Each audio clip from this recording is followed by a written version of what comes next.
I hate that Sonic Heroes has a forced tutorial level. It goes against everything I believe in when it comes to game design. While some games may need a mandatory tutorial either due to their complexity or difficulty, Sonic Heroes is not one of those games. Seaside Hill, Team Sonic's first stage, proves that the developers had the ability to teach the game's mechanics within a normal, fun level. Yet despite this, they, for some reason, found it necessary to make Team Rose's first level a mandatory tutorial. Believe it or not, there's a couple problems with it outside of the level itself.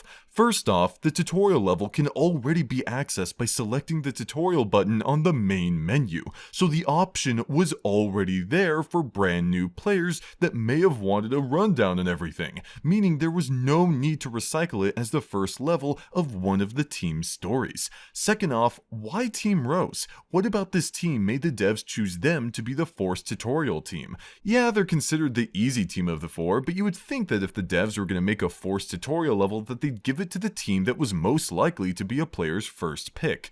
Team Chaotix. No, but seriously, I'm lost in why Team Rose was chosen for this. It might sound like a non-issue, but imagine booting up this game, playing through one of the team's stories, and then starting a Team Rose's story, where you've now got to sit through a level explaining to you all the mechanics you've already mastered. It just feels like a big waste of time. But hey, maybe the tutorial level itself is fine, right?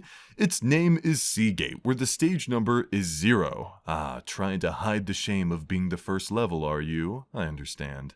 The moment you So yeah, you're immediately greeted by Omochao who... Okay, you get the point. Having a character tell you the controls aloud already feels kinda weird to me, but for the voice of said character to sound like Omochao is not the most pleasant experience to say the least.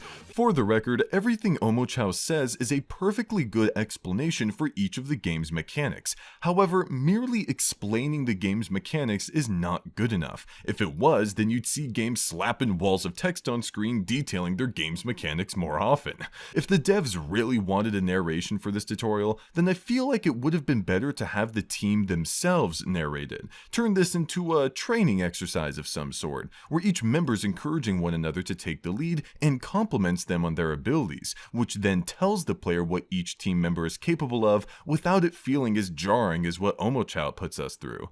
I do appreciate that the player can skip the tutorial text by pressing A to advance, but that doesn't solve the core problem of the lines themselves feeling somewhat dry. This issue would be somewhat bearable if the game didn't stop you every time Omochao had something to say, which is quite often. You can barely move forward a few seconds before your movement is halted and you're forced to either skip or listen to the dialogue.